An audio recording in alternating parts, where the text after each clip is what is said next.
Halo semuanya, Assalamualaikum warahmatullahi wabarakatuh. Perkenalkan, nama aku Latifah Fauzia.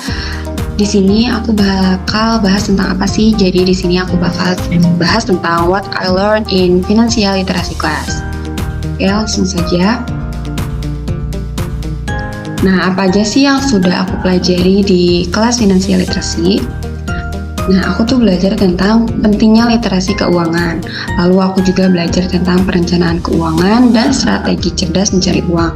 Lalu aku juga belajar tentang obligasi dan pasar modal, praktek merencanakan investasi obligasi dan reksadana, serta mewaspadai investasi bodong dan manajemen risiko. Lalu di sini juga aku belajar tentang merencanakan tabungan dan deposito serta asuransi. Nah, apa sih manfaat mempelajari finansial literasi? Nah, kita tuh dapat manfaat banyak banget dari kelas finansial literasi. Yang pertama itu, kita dapat mengelola uang menjadi lebih baik. Nah, dengan memahami konsep dasar literasi keuangan, kita dapat mengelola uang dengan lebih efektif, seperti membuat anggaran, melacak pengeluaran, dan menabung untuk kebutuhan masa depan, seperti biaya kuliah, buku, dan kebutuhan sehari-hari lainnya. Nah, kita juga belajar investasi dan perencanaan masa depan. Jadi dari literasi keuangan, kita tuh membuka wawasan tentang pentingnya investasi dan perencanaan keuangan jangka panjang. Lalu manfaatnya itu meningkatkan kepercayaan diri dalam pengambilan keputusan keuangan. Karena kita udah memiliki pengetahuan yang cukup, jadi kita lebih percaya diri dalam membuat keputusan tentang keuangan yang bijak tuh bagaimana gitu. Lalu mengurangi stres keuangan juga, karena kita udah tahu ilmunya kan, jadi kita bisa mengurangi stres karena kita udah tahu mengelola yang baik tuh yang kayak gimana. Nah, lalu persiapan untuk kehidupan pasca kuliah. Jadi setelah lulus kita tuh bakal menghadapi tantangan keuangan yang lebih besar, seperti menabung untuk membeli rumah, kendaraan, dan kebutuhan lainnya. Itu. Nah, aku juga melakukan riset reksadana. Yang pertama itu ada reksadana pasar uang yang dalam 3 tahun pengembaliannya paling tinggi itu ada di Sukarinvest Money Market Fund. Lalu yang kedua ada reksadana pendapatan tetap yang dalam 3 tahun pengembaliannya paling tinggi itu ada di Dana Stabil. Lalu selanjutnya ada riset asuransi. Jadi apa saja sih produk asuransi yang dapat menjaga atau memproteksi kehidupan sebuah keluarga? Nah, yang pertama itu ada asuransi jiwa. Asuransi jiwa itu memberikan manfaat finansial kepada ahli waris atau penerima manfaat jika tertanggung meninggal dunia. Nah, ini produknya itu ada dari Term Life Insurance. Jadi asuransi jiwa berjangka. Jadi kita tuh itu bisa ikutan asuransi itu berjangka seperti misalnya 10 tahun, 20 tahun, atau 30 tahun. Lalu yang kedua ada asuransi kesehatan. Nah, asuransi kesehatan itu menanggung biaya seperti pengobatan, rawat inap, dan berbagai prosedur medis lainnya. Nah, itu bisa asuransi kesehatan individu ataupun keluarga. Lalu yang ketiga ada asuransi pendidikan.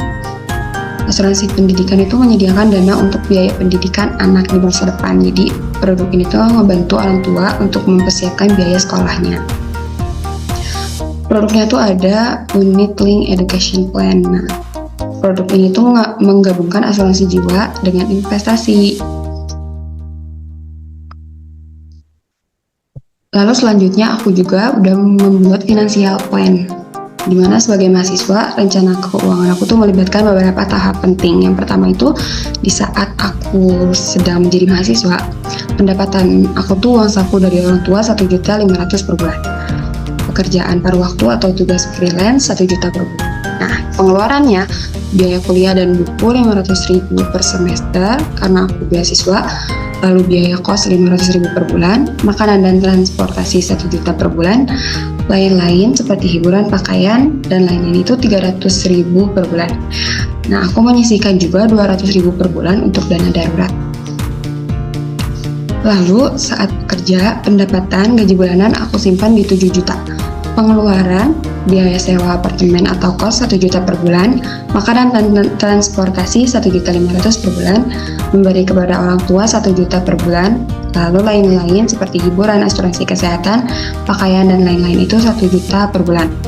Nah, tabungan dan investasinya menyisihkan 500.000 per bulan untuk dana darurat, menyisihkan 1 juta per bulan untuk tabungan, menyisihkan 1 juta per bulan untuk investasi di reksadana campuran atau saham untuk pertumbuhan jangka panjang.